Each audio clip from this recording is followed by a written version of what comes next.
السلام علیکم ورحمۃ اللہ وبرکاتہ۔ امید کرتا ہوں تمام معزز ناظرین و سامعین خیر و عافیت سے ہوں گے۔ اہل سرسار کی ایک قوم جسے قوم سبا بھی کہا جاتا ہے، اللہ تعالیٰ کی بے شمار نعمتوں کے اندر زندگی گزار رہی تھی۔ یہ قوم ایک عظیم تہذیب و تمدن کی مالک تھی۔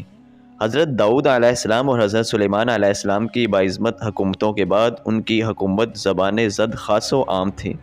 کہا جاتا ہے کہ یہ لوگ گندم کے مغز سے آٹا پیس کر روٹیاں پکاتے تھے، لیکن اس کے برعکس وہ اس قدر اسراف کرنے والے اور ناشکرے تھے کہ انہی روٹیوں کے ساتھ بچوں کا پخانہ صاف کرتے تھے۔ بعد ازاں ان آلودہ روٹیوں کو اکٹھا کرنے سے ایک پہاڑ بن گیا تھا۔ پھر ایک صالح شخص نے وہاں سے گزرتے ہوئے ایک عورت کو دیکھا جو روٹی کے ساتھ بچے کے پخانے کے مقام کو صاف کر رہی تھی۔ اس شخص نے عورت سے کہا، تیرے اوپر افسوس، خدا سے ڈر، کہیں ایسا نہ ہو کہ خدا تیرے اوپر اپنا غضب اٹھائے اور تجھ سے اپنی نعمت چھین لے۔ اس عورت نے جواب میں مذاق اڑایا اور مغرورانہ انداز میں کہا، جاؤ جاؤ، گویا کہ مجھے بھوک سے ڈرا رہے ہو۔ جب تک سرسال جاری ہے مجھے بھوک سے کسی قسم کا کوئی خوف نہیں ہے۔ کوئی زیادہ عرصہ نہیں گزرا تھا کہ اللہ تعالیٰ نے ان لوگوں پر اپنا غضب اٹھایا۔ پانی جو کہ زندگی کی بنیاد ہے ان لوگوں سے چھین لیا، یہاں تک کہ قحط نازل ہوا۔ بات یہاں تک پہنچ گئی کہ ان کی ذخیرہ کی ہوئی تمام غذا ختم ہو گئی۔ آخرکار وہ مجبور ہو گئے کہ انہیں آلودہ روٹیوں پر ٹوٹ پڑے۔ جب ان لوگوں نے اکٹھی کر کے پہاڑ کے مانند ڈھیر لگایا ہوا تھا، بلکہ وہاں سے روٹی لینے کے لیے صف لگتی تاکہ ہر کوئی وہاں سے اپنے حصے کی روٹی لے سکے۔ کفران نعمت، قحط اور ان کی بدحالی کے بارے میں متعدد روایات موجود ہیں۔ سورۃ نحل کی آیت نمبر 112 اور 113 میں یوں ارشاد فرمایا، اور اللہ نے اس بستی کی بھی مثال بیان کی ہے جو محفوظ اور مطمئن تھی۔ اس کا رزق ہر طرف سے باقاعدہ آ رہا تھا، لیکن اس بستی کے رہنے والوں نے اللہ کی نعمتوں کا انکار کیا تو خدا نے انہیں بھوک اور پیاس کا مزہ چکھایا، صرف ان کے اعمال ان کی بنا پر کہ وہ جو انجام دے رہے تھے۔ اور یقیناً ان کے پاس رسول آیا تو ان لوگوں نے ان کو جھٹلایا، تو پھر ان تک عذاب آ پہنچا کہ یہ سب ظلم کرنے والے تھے۔ اسی قوم سبا کے بارے میں ایک اور واقعہ بیان ہوتا ہے کہ ان لوگوں نے اپنی زراعت کو بہتر طور پر کاشت کرنے کے لیے پانی ذخیرہ کرنے کی خاطر بلک کے دو پہاڑوں کے درمیان ایک بہت بڑا مورد تعمیر کیا ہوا تھا۔ سوراخ اور دوسرے پہاڑوں سے گزرا ہوا پانی اس بند میں آ کر وافر مقدار میں جمع ہو جاتا تھا۔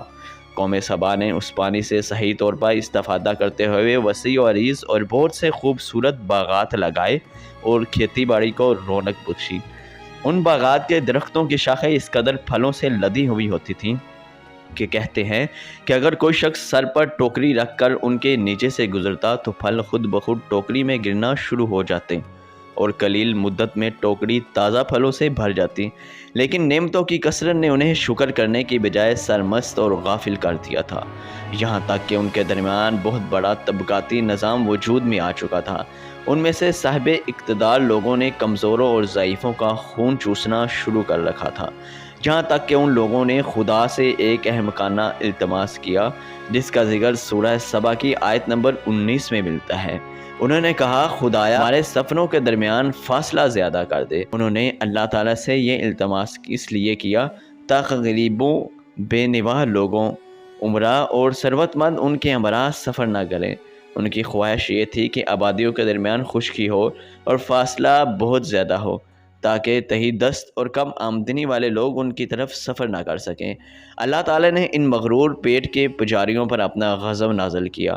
بعض روایتوں کے مطابق ان مغرور لوگوں کی آنکھوں سے دور صحرائی چوہوں نے مغرب نامی بند کی دیواروں پر حملہ کر کے انہیں اندر سے کھوکھلا کر دیا۔